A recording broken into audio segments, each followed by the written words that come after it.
Allah Akbar, Arabic for God is great, while gunning down innocent people. According to the Dallas Morning News, authorities are investigating whether Hasan wired money to Pakistan terrorist groups in recent months.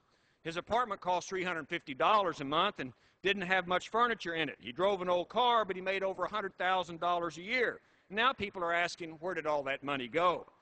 According to a colleague at Walter Reed Hospital, Hasan gave an hour-long lecture there on what he called the Quranic view of military service, jihad, and war.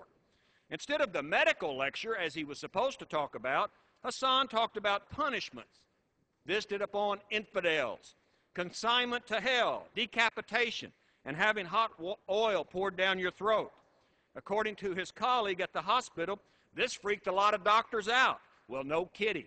But apparently not enough for anyone to break their politically correct silence and report him. Why have the politically correct police made those who report crime so timid?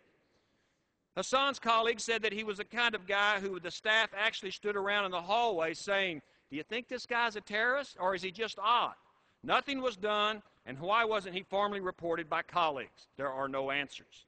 Hasan's exchanged email with an al-Qaeda recruiter in Yemen 20 times. According to the Wall Street Journal, the Pentagon said they were never told by intelligence agencies about the emails, which raises even more questions. The FBI, Army Intelligence, the CIA, apparently they're still not talking to each other. So we need congressional investigations on this entire situation.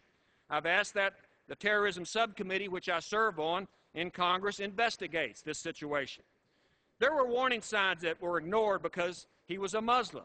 Is this a reflection on all Muslims in the Army? Absolutely not. We have those in the Muslim faith loyally serving in Iraq and Afghanistan. Many speak Farsi and help our troops in combat. But it is a reflection on one person who radicalized. There were warning signs, and intervention should have occurred much earlier. It's a reflection on the Army's ability to be decisive and take care of business, take care of a threat when they see it. They missed the obvious. The question is this continuing to happen in the military? Are they going to continue to ignore the obvious?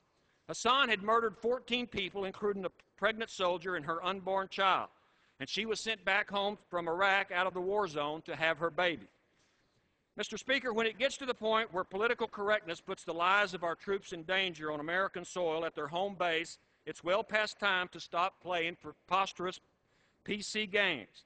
By the way, Mr. Speaker, do you know what the military officially calls terrorists? We don't use that term terrorists anymore. They are officially called alien, unlawful belligerents. Now, isn't that lovely? We can't call them terrorists or killers or criminals because that might hurt their feelings. The American military, the FBI, and the media must deal with the facts and the truth without trying to mislead the American public.